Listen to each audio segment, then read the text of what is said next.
homekoirat ovatkin parempia vainukoiria kuin esimerkiksi bokserit.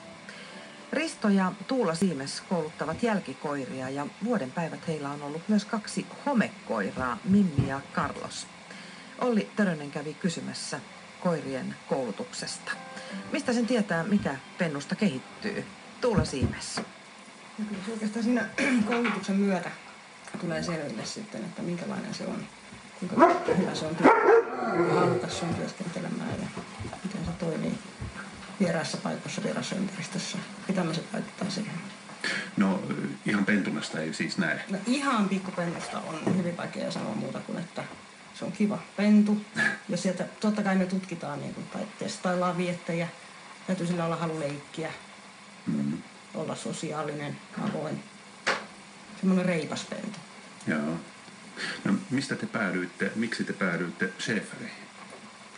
Se on lapsuuden aikainen haave jo.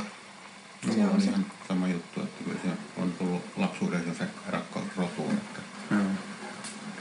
Näillä roduilla on aika suuria eroja, että mihin tyypillisesti niitä koiria sitten koulutetaan. Esimerkiksi schäferit, kun niillä on hajuaisti hirveän hyvä, ne on tietysti isoja ja vahvoja ja pelottavan näköisiäkin ja senpä takia niitä käytetään esimerkiksi poliisikoirina myös.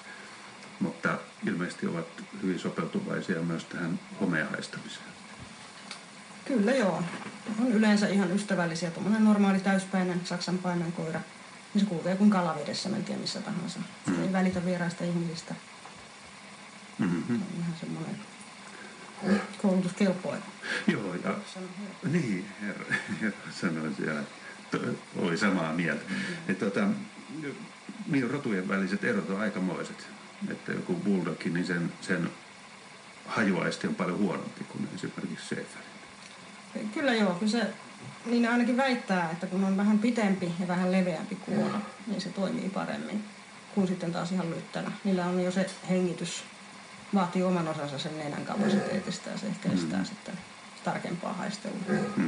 Sanotkin Tuula Siimes jo, että koulutus kestää koko koiran iän oikeasti, paitsi sitten varmaan kun se pääsee eläkkeelle, niin silloin sitä ei tarvitse enää paljon kouluttaa, se saa antaa tolleen kommentteja tuolta taustalla.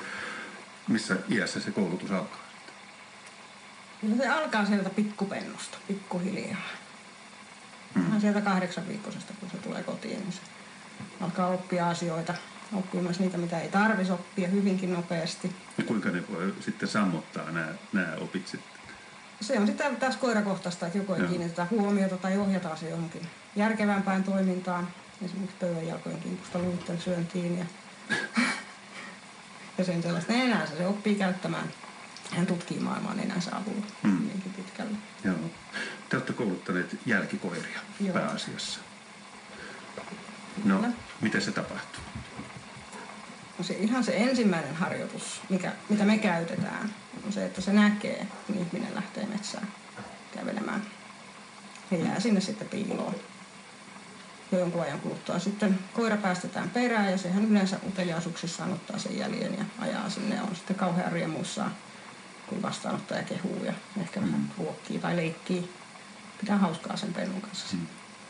Ja semmoinen koira, joka on hyvä jälkikoira, niin siitä tulee myös hyvä esimerkiksi homekoira tai uumekoira. Ei välttämättä. Ai. Se jälkihän on oikeastaan aika helppo, mitä niin kuin näin kisamieskoiralle koulutetaan. Joo. Sehän on vanhimmillaan vain 1,5 tuntia. 2 tuntia. Ja pitkähän se ei ollut, kun se 3. jälki, niin se on 1,5 kilometriä.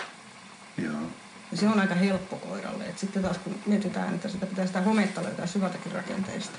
Se ei välttämättä ei ole paikallistaminen ihan helppoa. Että se haju saattaa tulla ja leijua pitkällekin. Ja koiran pitää löytää, mistä se lähtee. Eli siinä sitä koulutusta onkin. Kuinka kauan se vie aikaa, kun koulutetaan homekoira? No se on se koko elämä tietysti. Jotain sinne 8 vuotta. Hiljaa!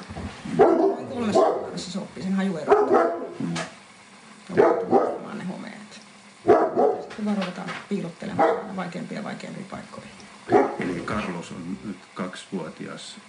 Se on ihan homeen etsivä. Se on ihan työkykyinen koira. Ja Mimmi on 5-vuotiaana jo elämänsä kunnossa. Joo. Joo. Ja missä näitä voi opiskella sitten? Onko teillä kotona jotakin mallikappaleita homeesta vai? Kyllä joo, me säilytetään tuolla autotallissa niitä. Ja sieltä sitten otetaan aina jemmasta ja piirotetaan koiralle ja koira etsii sitten. Me käytetään just eri kohteita sitten mahdollisuuksien mukaan ja eri piilopaikkoja. Niin.